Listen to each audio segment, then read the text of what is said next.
함께 할 수 있는 이런 시간들에 대해서 감사하고요. 특별히 저는 이 코로나라고는 이 대유행에 의해서 저희들이 거의 2년을 갇혀 살았는데요. 이러한 그 사회적 현상이 저희들에게는 오히려 축복이 되었지 않는가 그런 생각이 들고요. 또 그리스도인들에게 이러한 환경 속에서 개인적으로나 전체적으로 하나님께서 말씀하고 계시고 있다라고 확신합니다. 그래서 정말 하나님께서 이 시대에 저희들에게 주신 또 말씀하시는 그러한 일이 무엇인가를 지혜를 구하고 또 찾고 발견하고 또 순종하는 그러한 시간들이 되었으면 좋겠습니다. 이제 말씀을 지난 2주간은 하나님에 대하여 먼저 살펴봤고, 그 다음에 두 번째 지난주는 인간에 대한 말씀을 우리가 종합적으로 살펴보았습니다. 오늘은 예수 그리스도에 대한 말씀을 좀 살펴보기를 원합니다. 시작하기 전에 잠깐 기도했으면 좋겠습니다. 기도하시겠습니다. 아버지 하나님, 하나님께서 저희를 세상을 창조하기 전에 이미 아셨고 또한 지으셨고, 세상이 지으시기 전 저희를 위한 예수 그리스도를 예비하신 것을 또한 감사합니다. 또 이 시간 하나님께서 계획하신 주의 백성들을 또 이 시대에 함께 살게 하시고 곳곳에 흩어져 있지만 그러나 참 특이한 환경 가운데 이렇게 모으셔서 또 하나님의 말씀을 함께 묵상하고 영의 교제를 나눌 수 있는 그런 축복을 주신 것을 감사합니다. 오늘도 하나님의 저희들이 알기를 원하시는 그 계시하신 말씀 속에 우리의 가장 중요한 우리의 주님이신 예수 그리스도에 대한 말씀을 상고해 보고자 합니다. 주님, 성령께서 이 시간을 다스려 주시고 우리의 마음속에 지혜를 주시고 이해케 하시고 또한 하나님을 바라볼 수 있는 눈을 열어 주셔서 저희의 믿음이 주 안에서 뿌리를 내리며 또한 그 안에서 성장해 갈 수 있는 은혜를 내려 주옵소서. 오늘 또한 시작하는 시간이 오니 주님 이 시간 가운데 임재하시고 또 함께하여 주시기를 주께 간구하며 예수님의 이름으로 기도했습니다. 아멘. 오늘은 예수 그리스도에 대한 말씀이 되겠습니다. 실제로 하나님께서 천지를 창조주로서 우리가 하나님을 알아가야 된다 하는 말씀을 드렸고요. 하나님께서 계시해 주시지 않으면 우리는 알지 못한다 하는 말씀을 드렸습니다. 하나님이 우리에게 알려주신 만큼 우리는 하나님에 대해서 알 수가 있습니다. 우리 스스로는 하나님에 대해서도 우리의 자신에 대해서도 알지 못한다는 의미죠. 그런데 하나님께서 여러 가지 방법을 통해서 하나님을 계시하셨지만 히브리서의 1장에 보면 마지막 날에 그의 아들을 통해서 우리에게 알려주셨다라고 말씀하십니다. 근본적인 것은 무엇이냐면 하나님을 제대로 알려면 예수 그리스도를 알아야 된다 하는 말이죠. 예수를 통해서만이 하나님을 알 수 있다 하는 말입니다. 그래서 기독교라고 하는 것은 예수교라고 하는 의미입니다. 크리스찬이라고 하는 말인데요. 예수를 크리스토라고 하는 말로 기독이라고 소리나는 대로 아마 기록한 것 같고요. 기독론이라고 하는 것은 예수에 관한 믿음에 대한 내용입니다. 그래서 예수님을 얼마나 알고 있습니까? 사실은 우리가 예수를 잘 알아야 되는데 예수에 대해서 얼마나 알고 있습니까? 라고 물어보면 예수에 대해서 이렇게 조리 있게 알고 있는 사람들이 많지 않은 것 같아요. 그래서 저희들이 믿는 바 예수 그리스도에 대해서 그는 누구인지 그리고 어떠한 일을 하셨는지 잠깐 정리하는 시간을 가졌으면 좋겠습니다. 자, 여기에 예수님의 얼굴 두 이미지가 있습니다. 하나는 이제 언제냐면요. 예수님이 살아계실 때 당시, 예수님이 살아있을 때 당시에 그 중동에 있는 사람들의 골격을 가지고 그 법의학자인 리처드 니브라는 사람이 한번 재구성을 했어요. 한 20년 전인가요? 예수님의 세마포를 발견했는데 거기에 그 얼굴의 모형을 본을 따서 만들었더니 이렇다라고 한번 신문에 이런 얼굴이 기록된 적이 있습니다. 그런데 실제로는 리처드 니브가 중동 사람 그 이스라엘 백성들의 골격을 2000년 전에는 이랬다라고 하는 것을 그 기초로 해서 그려낸 그림이 바로 오른쪽에 있는 그림입니다. 예수님이라면 아마 이런 모습이었을 것이다 라고 그랬던 거죠. 그러니까 이제 여러분들이 영화 속의 주인공 하면 보통 왼쪽에 있는 그림을 상상하게 됩니다. 그래서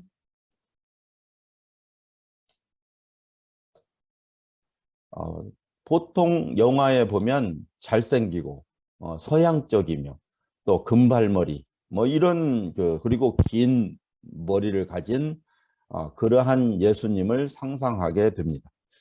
현재 이제 이 그림을 온누리 교육에서 운영하는 서점에서 이제 이러한 그림을 그려놓고 질문을 하나 던졌습니다. 만약에 예수님을 여러분들이 길거리에서 만난다면 어떤 사람에게 당신은 달려가겠습니까? 하는 질문을 던졌어요. 참 한 번쯤은 생각해 볼 부분이 아닌가 싶어요. 많은 사람들은 인자한 모습 그리고 또 잘생긴 모습, 흠모하는 그러한 유형을 추구할 수 있지만 그러나 유형적으로는 어때요? 그에게는 흠모할 만한 아무것도 없었다라고 표현할 만큼 사실 30대 그 남성이라고는 하지만 잘 사는 부유한 집안의 사람도 아니었고요.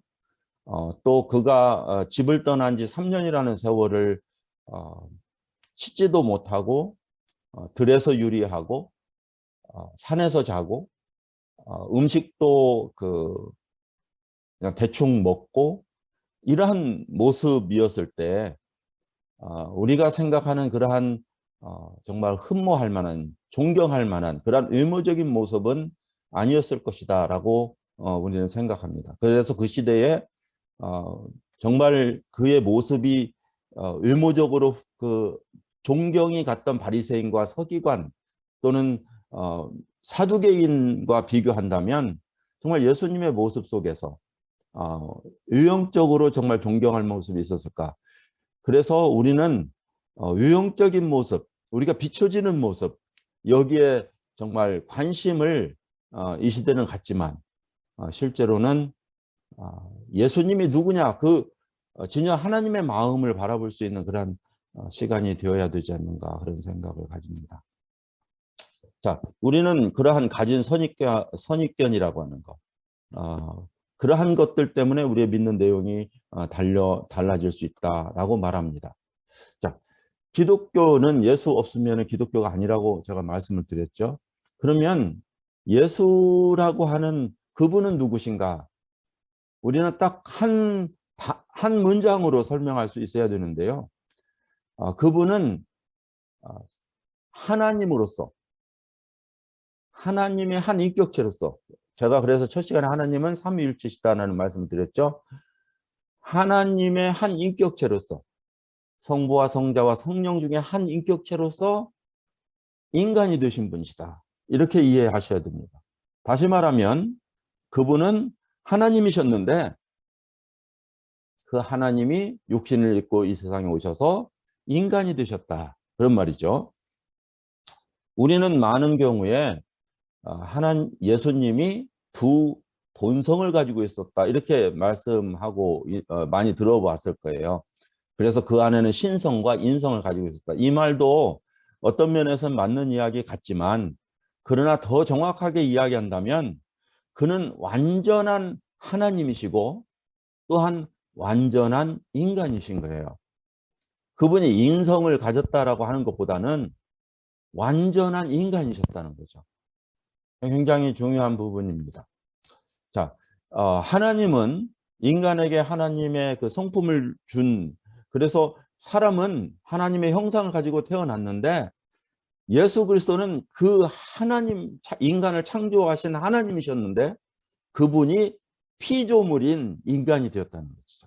그래서 예수님은 하나님이시지만 인간이시다. 제가 굉장히 이것을 강조하는 이유가 있습니다. 다음 부분은 뭐냐면요. 그러면 어떠한 면에서 성경은 예수를 하나님이라고 하는가 하는 부분이죠. 성경에 보면 예수님을 하나님이라고 하는 부분이 너무나 많이 있는데 보편적으로 그냥 몇 가지만 추려본다면 이렇습니다. 예수님은 창조자였다라고 요한복음 1장을 시작하죠. 태초에 말씀이 계셨는데 그 말씀은 하나님과 함께 계셨고 그 말씀으로 말미암아 세상이 지은 바 되었어요. 그가 없이는 세상에 있는 것이 있는 것이 하나도 없다. 그러니까 그가 없이는 이 세상에 존재하는 것이 하나도 없습니다. 그만큼 하나님 예수 그리스도는 이 세상의 모든 것을 창조하신 창조주시다 하는 거죠. 베드로는 예수님께서 그 제자들에게 세상 사람들이 나를 누구라고 말하더냐라고 질문했을 때 베드로는 참 자기 신앙 고백을 확실히 했죠. 주는 그리스도시며 살아계신 하나님의 아들입니다라는 고백을 합니다.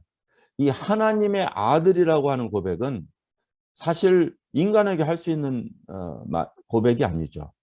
그래서 하나님의 아들이라고 하는 이것은 하나님과 본성을 같이 한다. 속성을 같이 한다는 의미를 가지고 있기 때문에 하나님과 동일시 되는 거거든요. 그래서 아버지와 이 예수님이 아버지를 본 자는 곧 나를 본 자다라고 이야기하는 아버지와 나를 동일시하는 그 예수님의 가르치심 속에서 하나님의 아들이라고 하는 단어는요. 제자들뿐만 아니라 예수님 스스로도 자기는 하나님의 아들이라고 했고 또 하나님도 그 변화선상에서 산 위에서 이는 내 기뻐하는 자요 내 사랑하는 아들이라고 표현하거든요. 그러한 모습을 보면 예수님은 하나님의 아들이시다 하는 것을 볼 수 있습니다. 로마서 9장 5절에 보면 세세의 찬양을 받으실 하나님으로 표현하는 것이에요.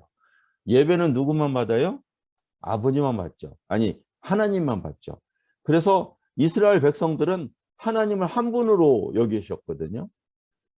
오직 한 분이신 하나님. 그런데 이 신약 성경에는 하나님께서 그의 아들로 그리고 성령으로 그 안에 셋이 있는 것을 우리들에게 계시해 주신 것이에요. 자, 그래서 찬양을 받으실 하나님은 아버지와 아들과 성령이신 한 하나님이시다 하는 것을 보여주면서 예수님은 어때요? 찬양을 받으실 하나님이시다. 그리고 창조주시기 때문에 그분은 온 우주의 주권자이시다. 그리고 그분은 시작이며 나중이요 알파와 오메가라고 말씀하고 계시죠. 그분은 세상을 창조했을 뿐만 아니라 세상을 오늘도 붙들고 계시다. 다시 말하면 더 설명하면 어떤 의미냐면 우리에게 생명을 주셨을 뿐만 아니라 생명을 유지시켜 주시는 분이시다 하는 의미도 가지고 있는 것이죠. 제가 일하는 직장에서 식품 안전에 대해서 가르치는 시간이 있는데 박테리아가 자라기 위해서 필수 조건이 있어요. 음식에 박테리아가 자라는데 그 박테리아가 자라려면 온도가 필요하고요. 또 수분이 필요하고 또 산도라는 게 필요하고요. 또 옥시전, 공기가 필요하고요. 그 다양한 것들이 필요합니다. 그래서 그 학생들에게 이런 질문을 해요. 사람이 살기 위해서 필수 조건이 무엇입니까? 라고 꼭 필요한 것이 뭐가 있죠? 라고 물으면 항상 사람들은 생각할 때 음식, 물 이거 두 가지는 잘 대답을 해요. 근데 그 다음부터는 대답이 점점 주는데 실제로는 음식과 물보다 더 중요한 게 많죠. 공기나 중력이나 혹은 산도 그 외에 많은 것들이 우리들에게 굉장히 중요하죠. 근데 보세요. 태양, 공기, 중력, 산도 어느 무엇도 우리 스스로 생명을 유지할 수 있는 것이 아무것도 없어요. 하나님께서 공짜로 거저 주신 거예요. 선물이죠. 그래서 세상의 모든 사람은 일반으로 받은 은혜예요. 하나님께서 우리의 생명을 창조하셨을 뿐만 아니라 이 생명을 보존하시기 위해서 우리들에게 거저 주신 거예요. 모든 것을. 얼마나 놀라운 것인지 몰라요. 그래서 거저 주시는 바 은혜로 살아가는 거죠.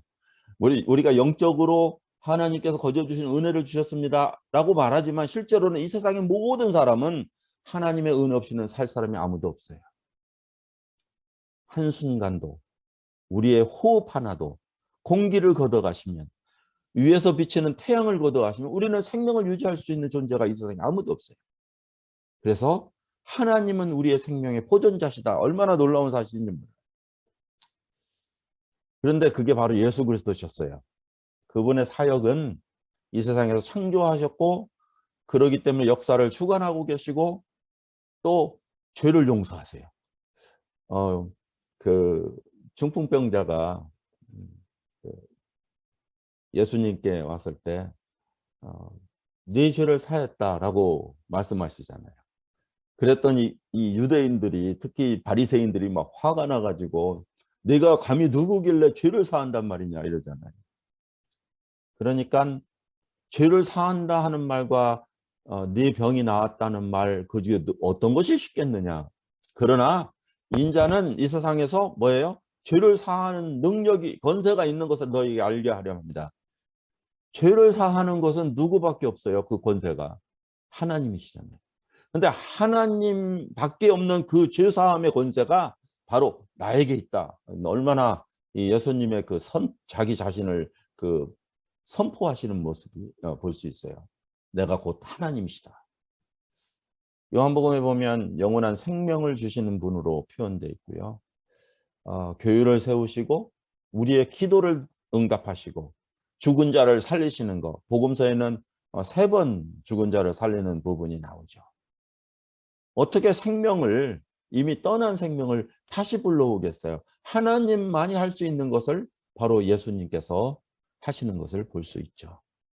자, 그분은 심판자시다. 시작과 또 끝이시기 때문에 또 심판을 하시는 분이시죠. 자, 예수가 되셨어요. 하나님이신데 그분이 예수가 되셨어요. 예수라는 이름은 인간이에요. 아들을 낳으리니 뭐라고요? 이름을 예수라 하라. 그러니까 저와 여러분이 가진 이름처럼 그분은 인간이 되실 때에 그 아버지가 육신의 아버지가 그리고 그 어머니가 불러준 이름이 예수예요. 그래서 이 예수라는 이름은 사실 유대인들 중에 참 흔한 이름이었어요. 특별히 그 오늘날에도 히스패닉 그 멕시칸들의 이름 중에 호세이 많잖아요. 호세이. 예수라는 이름이죠. 똑같이 JESUS 쓰죠. 그래서 그 예수라는 이름은 인간이시다. 근데 그걸 예수라고 불렀죠. 육신을 입으신 그 하나님, 창조자가 인간이 된다. 이걸 성육신이라고 그렇게 부르죠. 그런데 이 성육신은 사실은 이미 하나님의 계획 속에서 창세전에 있었다라고 말씀하고 계세요. 이것이 참 하나님 안에 있었던 계획이셨고 비밀이셨고 경륜이셨어요. 물론 비밀이라고 하는 거는 많은 사람들이 생각할 때 너와 나의 둘이만의 비밀이야? 이럴 때는 뭐예요? 누구한테 말하면 안 돼? 이런 비밀이죠. 근데 성경에서 나오는 비밀은 그런 비밀이 아니에요. 많은 사람들이 감추어진 거라고. 그게 아니라 미스터리예요. 미스터리. 시크릿은 감춰져야 되는 비밀이지만 미스터리라는 뭐예요? 벗겨내면 원더가 되는 거예요. 하나님께서는 인간에게 이 복음이라고 하는 예수 그리스도라고 하는 이 경륜과 미스터리를 두셔서 우리 인간으로 하여금 발견하기를 원하셨어요. 깨달아 알기를 원하셨어요. 그 비밀을 할 때 우리에게 하나님의 영안이 열리는 거예요. 그리고 우리의 영이 풍부해져요. 풍성해져요. 그래서 하나님께서는 우리에게 그러한 비밀을 밝혀주셨어요. 그것을 열어주셨다 하는 말이죠.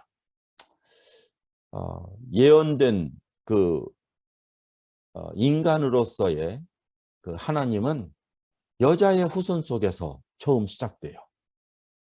하나님께서 뱀에게 그 범죄한 그 인간을 저주하실 때에 뱀에게 말씀하시기를 너의 후손은 여자의 후손과 원수가 될 것이며 여자의 후손은 너의 후손의 머리를 상하게 할 것이고 너는 그 뒤꿈치를 물을 것이다 라는 말씀을 예언하시죠. 그것은 바로 그 갈라디아서에 보면 예수 그리스도인 것을 말씀하고 있어요. 여자의 후손으로 예수님을 표현하고 있죠. 자, 인간의 타락과 함께 된 그 예언은 아브라함의 자손에게서도 나타나죠. 한 씨로 말미암아 온 세상에 복을 주실 것이다 라고 아브라함에게 말씀하시는데 사실은 아브라함은 생산할 능력이 이미 없어졌어요. 그러한 불가능 속에서 하나님은 한 씨를 말씀하고 계시거든요.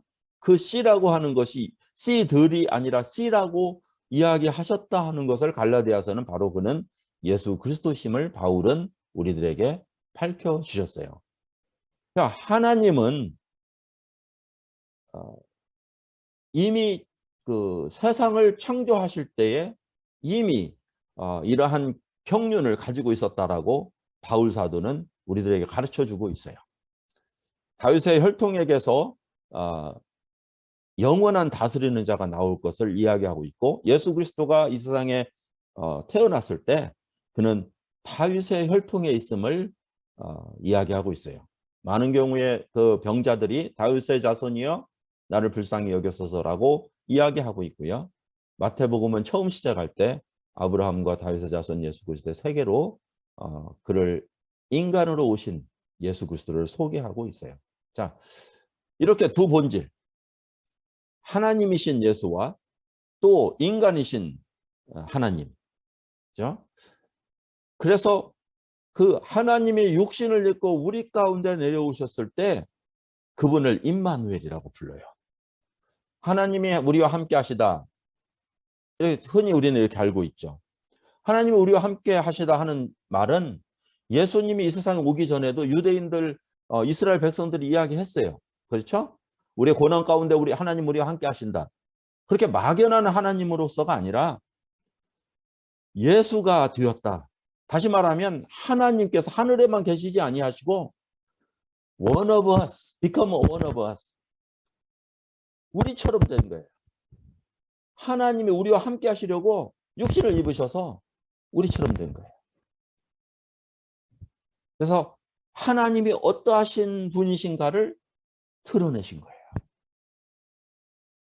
육신이 됐다는 게 얼마나 얼마나 그게 대단한 거냐고 이렇게 말할 수 있지만요. 하나님이 인간이 되어야 되는 성자가 예수가 되어야 되는 이유가 있었어요. 그것을 통해서 하나님이 누구인가를 드러내시는 얼마나 인간을 사랑하셨는가를 보여주시기를 원하는 하나님이 누구신가를 그 안에서 발견하기를 원하시는 뜻이 그 안에 있었던 것이죠. 그래서 예수 그리스도를 통해서 하나님을 알 수 있어요. 하나님은 누구신가는 예수 안에서 발견해요. 자, 예수님은 자기 자신을 이렇게 표현하죠. 내가 온 것은 뭐래요? 양으로 생명을 얻게 하고 더 풍성케 하려 합니다. 이 세상의 모든 인간에게, 범죄한 인간에게, 지난주에 말씀한 것처럼 죄와 허물로 죽은 인간에게 생명을 주러 오신 그분이 바로 예수다라고 자기 본인이 선포하셨어요. 그뿐만 아니라 예수님은 인간의 필요를 채우러 오셨다라고 요한복음은 나는 생명이다, 나는 빛이다, 나는 물이다, 떡이다, 나는 너의 그 포도나무, 나를 통해서 너희들이 생명을 살 수 있다, 열매를 맺을 수 있다, 능력이다, 근원이다, 나는 평화다, 나는 길이다, 나는 진리다, 이렇게 자기 자신을 소개하고 계세요. 그게 무슨 말이에요? 우리들에게 어두운 가운데 있기 때문에 빛이 필요한 거예요. 우리 인생의 목이 마르기 때문에 물이 필요한 거죠. 우리에게 능력이 없기 때문에 능력이 필요로 해요. 우리는 예수 그리스도가 없으면 굶어 죽을 수밖에 없기 때문에 그분이 우리의 떡이 되세요. 이 세상에 평화가 없는 곳에 예수 그리스도 우리에게 평화가 되어주세요. 우리는 갈 바를 알지 못하는 길을 잃은 자들인데 우리에게 길을 비춰주셨고 진리가 되어주신다.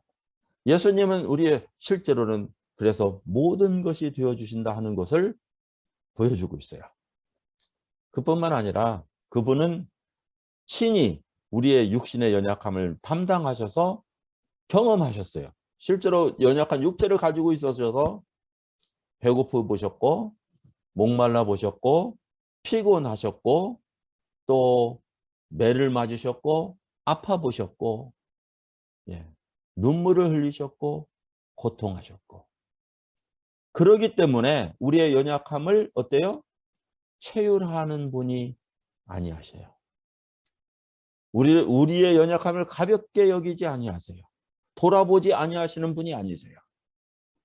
그분은 우리의 연약한 부분을 너무나 잘 알고 계세요. 자, 우리는 예수님의 이름을 예수 그리스도 이렇게 불러요. 예수 그리스도. 그런데 예수는 여러분들이 방금 우리가 살펴본 대로 요셉에게 나타나서 그 천사가 정운한 마리아가 임신을 했을 때 내가 정운한 여자를 데려오기를 두려워하지 말라. 그는 잉태해서 아들을 낳을 것인데 이름을 예수라 하라. 근데 그 예수라는 뜻은 뭐예요? 저희 백성의 죄에서 구원할 자이시다. 그분은 그 자기 백성의 죄에서 구원하실 분이에요. 예수라는 뜻은 뭐예요? 구원자라는 뜻이에요. 죄에서 구원한다. 그런데 그리스도라는 뜻은 뭐냐면 그리스도는 크라이스트, 헬라어예요. 크리스토스. 그리고 영어로는 크라이스트. 한국말로는 그리스도. 그러죠? 그런데 구약 그 히브리어는 메시아예요. 그래서 그리스도와 메시아는 같은 말이에요. 우리는 그리스도라고 부르죠. 자, 그 뜻은 무엇이냐면 기름 부음을 받았다는 뜻이에요. 기름 부음을 받았다. 구약 성경에는 세 부류의 사람들이 기름을 부음을 받았는데요. 첫째는 왕이었어요. 왕한테 기름을 부음 받았고요. 두 번째는 제사장이 기름 부음을 받았죠. 세 번째는 예언자가 기름 부음을 받았어요. 그래서 예수님은 이 세 가지의 직임적, 직책적 사명을 가지고 계셨어요. 왜냐하면 그분이 메시아였기 때문인데요. 그분은 온 우주의 왕으로 계셨고요. 그분은 인류의 죄를 대속하시는 제사장으로 계셨고 하나님의 말씀을 선포하는 예언자가 되세요. 잠깐 예언에 대해서 말씀을 드리면 우리는 구약에 보면 많은 예언서가 있는데 선지자들이 예언을 한다고 하잖아요. 그래서 우리는 예언에 대해서 많이 이야기들을 해요. 예언의 은사. 그러면 예언이란 뜻은요. 앞에 되어질 일을 말한다라고 흔히 알고 있어요. 그렇죠? 그래서 마치 점치는 것처럼 내가 앞으로 어떻게 될까요? 라고 물어보는 것이 예언이라고 생각해요. 아니 우리 민족이 어떻게 될까요? 이렇게 우리는 그러면 어떻게 해야 될까요? 라고 내일을 알고자 하는 그것이 바로 예언이라고 생각해요. 그걸 foretelling이라는 영어로는 돼 있어요. foretelling, 미리 말한다. 근데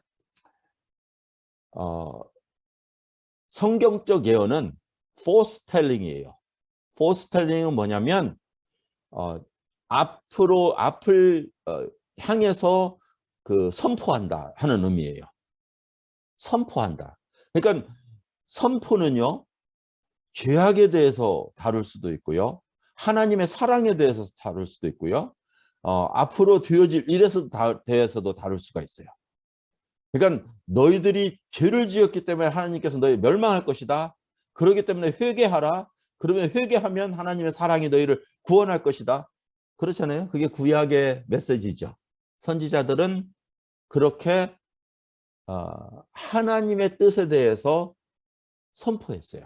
그것이 예언이에요. 근데 많은 사람들은 마치 점치는 것처럼 내일을 알고 싶어 해요. 그래서 예언의 은사를 사모하거든요. 근데 그것은 예언이 아니다. 이렇게 우리는 알고 있으면 좋겠어요. 자, 그래서 예수 그리스도는 메시아로서 기름 부음을 받은 자다. 그리고 예수는 여호수아, 호세아, 이사야 구약에 있는 동일한 이름으로서 구원자라는 뜻이에요. 임마누엘은 하나님이 우리와 함께 하시다. 이것이 바로 예수 그리스도에 대한 그 본질 속에서 하나님이시며 인간이시다 하는 두 본성을 부분을 우리가 생각해 보았어요. 그러면 왜 하나님께서 인간이 되셔야만 됐느냐는 것이죠. 하나님께서 왜 그분이 꼭 인간이 되셔야만이 되었느냐? 하나님은 창세전에 이미 인간의 범죄를 위한 해결책으로 인류의 죄를 위한 죽임을 당한 어린 양을 예비해 놓은 것을 볼 수 있어요.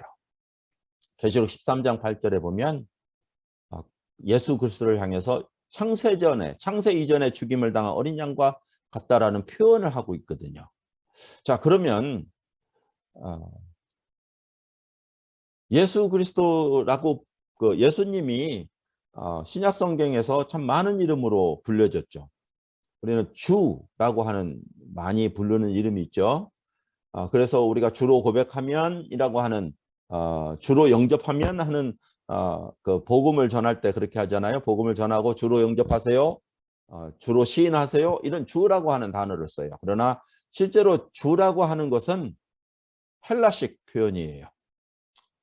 다시 그 고대로 돌아가면 로마 사람들은 가이사, 즉 황제를 주로 이야기했어요.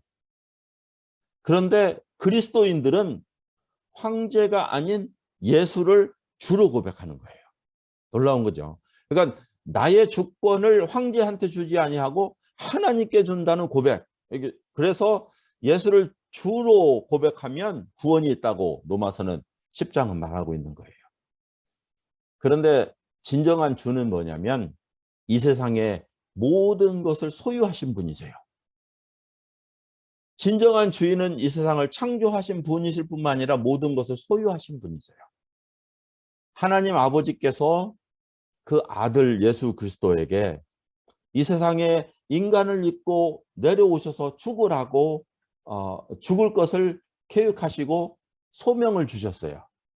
그 소명을 받은 예수는 이 땅에 오셔서 육신으로 살으셨을 뿐만 아니라 아버지의 뜻을 따라서 죽으셨어요. 그리고 부활하셨을 때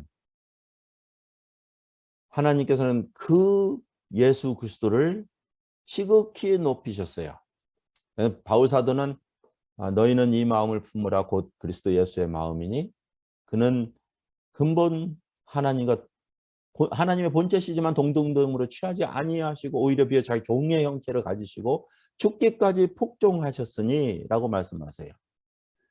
그 죽기까지 복종한 그를 하나님께 지극히 높여 모든 것에 뛰어난 이름을 주셨어요. 그리고 하늘에 있는 것과 땅에 있는 것과 땅 아래에 있는 모든 자가 그에게 뭐라고 고백하죠? 주라고 고백하는 거예요. 아버지 하나님께서 아들에게 모든 것을 주셨어요. 그래서 주인이세요. 그분은 하나님의 어린 양이세요. 침례 요한이 고백했죠. 보라 세상 죄를 지고 한 하나님의 어린 양이다. 예, 하나님의 어린 양이셨어요. 인간의 죄를 담당하신 하나님의 어린 양이셨어요. 육신이 되신 하나님이셨어요. 하나님의 아들이셨고 그분은 인자라고 표현되어 있어요. 가장 많이 88번이나 인자라는 단어가 복음서에 기록되어 있어요. 사람의 아들이다. 근데 거기 인자라고 하는 말은 다니엘서에 나오는 하나님의 구원자를 의미하고 있어요. 자기 자신을 지칭하고 있죠. 그래서 나다니엘이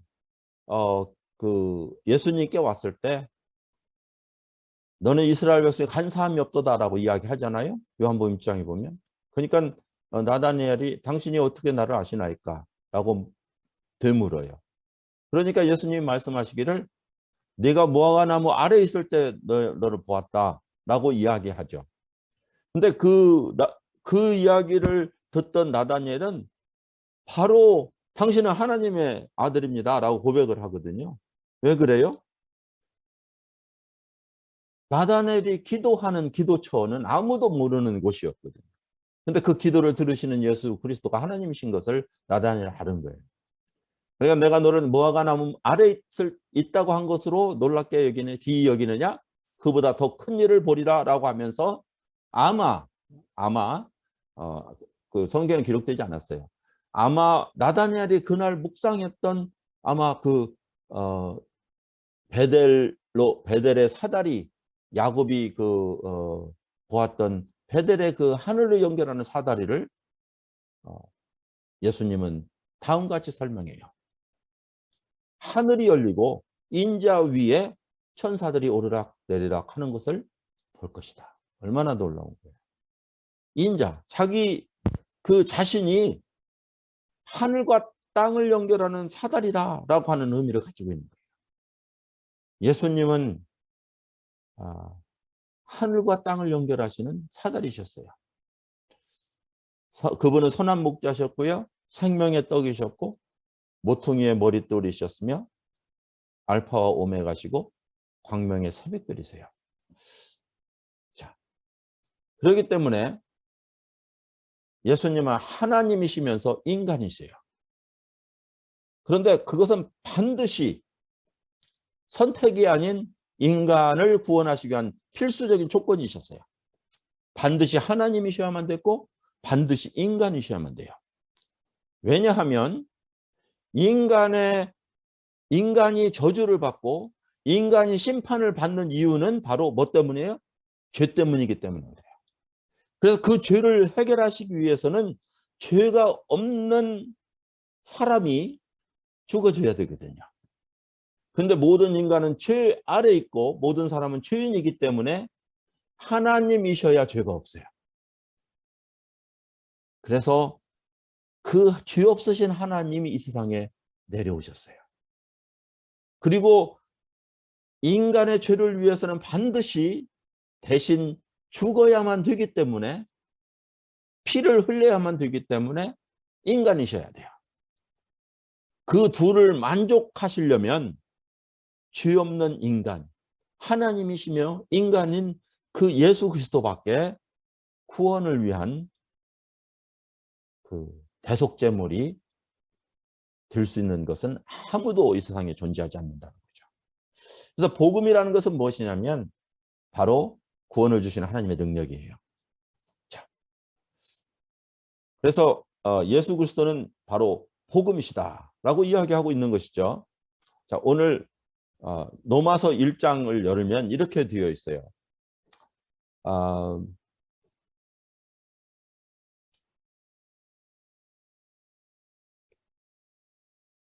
바울 사도가 이제 로마에 가고 싶었는데 로마로 갈 수 있는 길이 막히고 그래서 이제 결국 로마로 갈 수 없다면 내가 편지를 미리 써야 되겠다 생각하고 로마서를 기록하게 되는데요. 예수 그리스도의 종 바울은 사도로 부르심을 받아 하나님의 복음을 위하여 택정함을 입었다라고 이제 자기 자신을 소개하죠. 자, 복음을 위하여 택정함을 받은 바울인데요. 복음이 무엇이냐? 2절에는 이렇게 이야기해요. 이 복음은 하나님이 선지자들을 통해서 구약 성경에 그의 아들에 관하여 성경에 미리 약속하신 것이다 라고 이야기해요. 복음이 뭐라고요? 아들에 관한 거라니까요. 근데 그 복음이 구약에 있는 선지자들이 이미 예언한 것들이라고요. 이미 약속한 것이라고요. 그러면 3절에는 뭐라고 이야기하냐면 이 아들에 관하여는 육신으로는 다윗의 혈통으로 낳고 인간이시고, 그렇죠? 4절에는 성결의 영으로는 죽은 자 가운데서 부활하셔서 능력으로 하나님의 아들이심을, 이런 말이죠. 하나님이심을 선포하셨어요. 그래서 그분은 바로 예수 그리스도시다. 이게 복음이라는 거죠. 이 예수 그리스도는 바로 구원을 주시는, 믿는 자에게 구원을 주시는 하나님의 능력이세요. 하나님의 능력이세요. 자, 그것을 16절에는, 로마서 16절에는 이렇게 이야기해요. 복음은 하나님의 의가 나타나서 믿음으로 믿음에 이르게 하나니 기록된 바 오직 의인은 믿음으로 말미암아 살리라. 아주 유명한 하박국 말씀이죠. 그런데 이 오직 의인은 믿음으로 말미암아 살리라 하는 말씀이 신약성경에 3번 기록되어 있는데요. 이 복음은 의인이 되는 길과 또 의인은 믿음으로 살아난다고 하는 것을 말하고 있지만, 이신청에 대해서 이야기하고 있지만은, 그러나 실제로 내용은 뭐냐면 하나님의 의가 나타나야 돼요. 하나님의 의가. 근데 그 하나님의 의는 뭐냐면 바로 구약 성경에는 율법이에요. 완전하신 하나님의 법. 그것처럼 의는, 하나님의 의는 없어요. 그래서 온전한 하나님의 의는 무엇으로 표현됐냐면 율법으로 표현되어 있어요. 그래서 우리 인간에게, 특히 이스라엘 백성들에게 그 하나님의 의를 지키도록 준 거예요. 근데 어때요? 지켜졌나요? 지킬 수 있었나요? 이 세상에 어느 누구도 율법을 지킬 인간은 없었어요. 그리고 율법으로는 의롭다 할 육체는 아무도 없어요. 왜냐하면 율법은 100%를 요구하기 때문에요.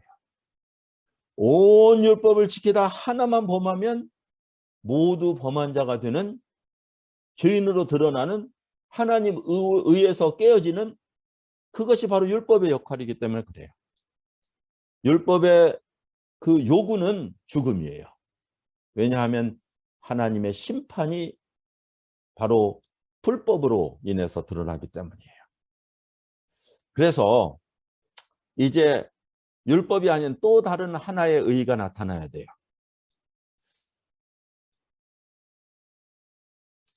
자, 그래서 우리 한번 로마서 가지고 계시면 3장을 한번 열어보겠습니다.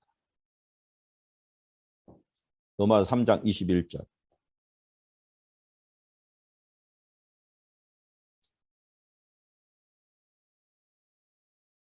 한번 이렇게 각자 읽으셨으면 좋겠는데요.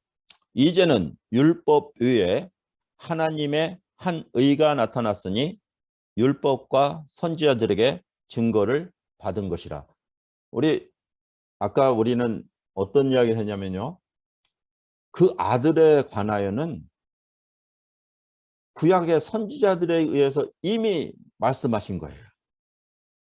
율법과 선지자가 이미 증명한 그 예수 그리스도, 그분이 바로 곧 나타난 하나님의 의시다 하는 거예요.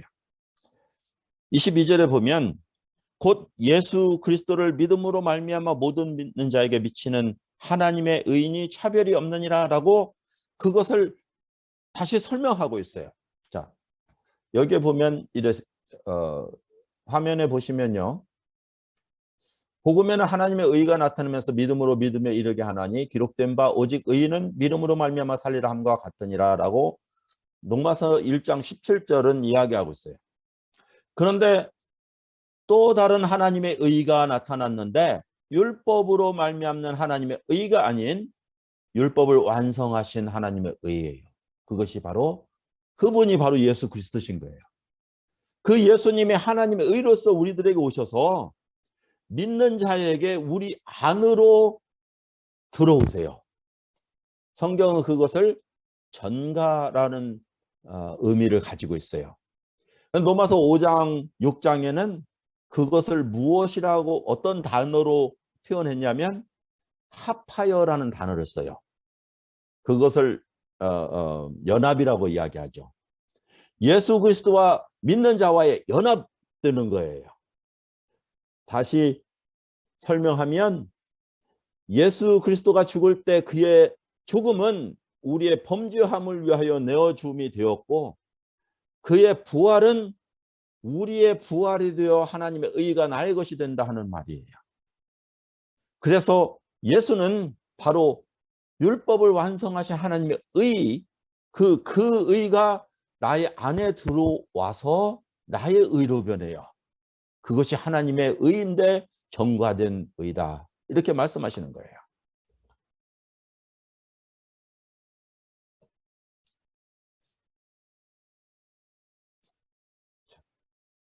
로마서 5장에는 지난주에 그랬죠. 한 사람으로 말미암아 죄가 세상에 들어왔고요. 그 죄로 말미암아 모든 사람의 죄가 모든 사람이 죄인 됐어요. 그런데 이제 다른 한 사람으로 말미암아서 죄가 용서되고요. 그리고 믿음으로 의롭다함을 얻는다. 이게 그리스도의 은혜예요. 예수님이 우리들에게 해주신 구속의 역사는 바로 하나님의 의를 우리들에게 선물로 주신 거예요. 다음 주에는 제가 이제 그 구원에 대해서 이야기할 텐데, 구원에 대한 그 여러 가지 그 다른 의미들이 있어요.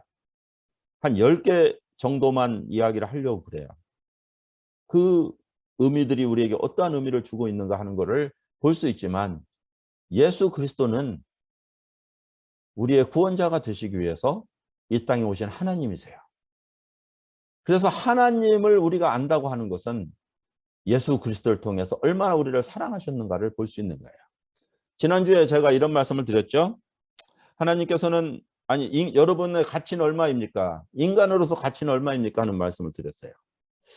그러면서 제가 어떤 사람이 다 이렇게 분해해 보니까 2,000원짜리다 하는 이야기까지 했는데요. 하나님은 우리를 어떤 가치로 보셨을까? 하나님은. 예수 그리스도는 우리를 어떤 가치로 보셨을까? 예수님은요. 자기 자신을 줄 만큼 가치로 보셨어요. 자기의 생명과 맞바꿀 만큼의 가치로 보신 거예요. 근데 하나님 아버지는 자기의 아들을 우리에게 줄 만큼의 가치로 보신 거예요. 정말 나는 그만한 가치가 있을까? 나는 그렇게 생각하지 않는데 하나님은 내가 너를 그러한 가치로 본다라고 이야기하고 계시는 거예요. 얼마나 하나님께서 우리를 소중하게 보셨는지 인간을 그만큼 사랑하셨어요. 그렇기 때문에 하나님 앞에서는 우리가 참으로 존귀한 존재들인데 하나님 부끄럽고 뭐 죄송스럽고 뭐 무가치하고 이런 부분은 우리 인간 편에서 하나님 앞에 나아갈 때는 그렇지만 그러나 하나님이 우리를 봤을 때 그렇게 큰 사랑을 그래서 보라 어떠한 사랑을 우리에게 주사 아버지라 부르게 하셨는고라고 우리는 고백하는 거죠. 자, 에베소 1장 3절에서 6절을 한번 스크린에 나오니까 같이 읽어봤으면 좋겠습니다. 찬송하리로다. 하나님 곧 우리 주 예수 그리스도의 아버지께서 그리스도 안에서 하늘에 속한 모든 신령한 복으로 우리에게 복 주시되 곧 창세전에 그리스도 안에서 우리를 택하사 우리로 사랑 안에서 그 앞에 거룩하고 흠이 없게 하시려고 그 기쁘신 뜻대로 우리를 예정하사 예수 그리스도로 말미암아 자기 아들들이 되게 하셨으니 이는 그가 사랑하는 자 안에서 우리에게 거저 주시는 바 그의 영광의 은혜의 영광을 찬송하게 하려는 것이다. 여러분, 하나님께서 우리를 사랑하신 이유는 찬송받기 위해서예요. 우리에게 거저 주시는 바 그의 은혜의 영광을 찬송하는, 그것이 바로 하나님께서 우리를 구원하시는 거고 하나님께서 우리를 창조하신 이유예요.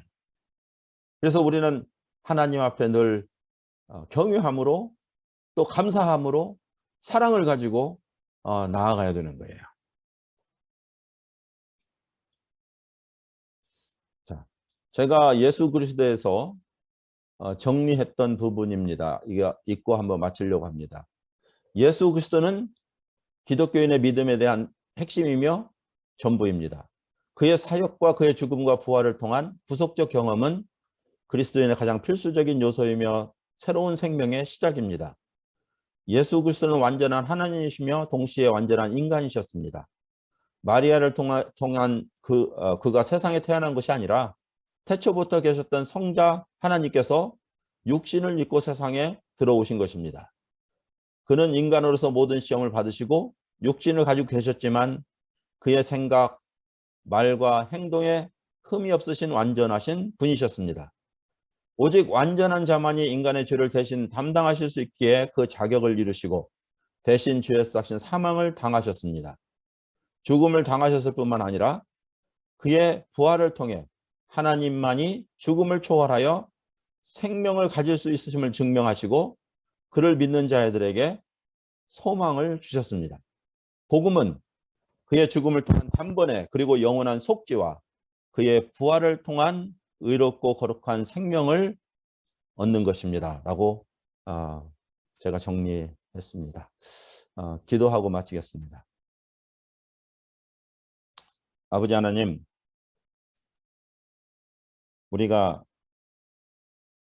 하나님을 이해하고자 한다 할지라도 참 우리는 우둔하여 참 알 수 없는 존재입니다. 그러나 우리가 얼마나 죄인 되었으며 하나님 앞에 설 수 없는 자인가를 우리는 고백할 수밖에 없습니다. 그리고 하나님께서 얼마나 우리를 사랑하셨는지를 우리가 믿음으로 고백하며 주님 앞에 나아갑니다. 참 예수 그리스도가 우리에게 오셔서 우리와 함께 하시는 하나님으로 오늘도 계심을 감사하고 우리에게 생명을 주셔서 주님과 더불어 영생을 살 수 있는 놀라운 은혜를 주신 것 참 감사합니다. 이 세상에 살아가는 동안에 그 크신 하나님의 은혜를 찬양하면서 우리의 생명을 주께 속했음을 고백하며 날마다 주 안에서 주님의 뜻을 이루는 그런 복된 신분으로 살아가게 하여 주시옵소서. 오늘도 귀한 시간을 주신 것을 감사하며 예수님의 이름으로 기도했습니다. 네. 마치겠습니다.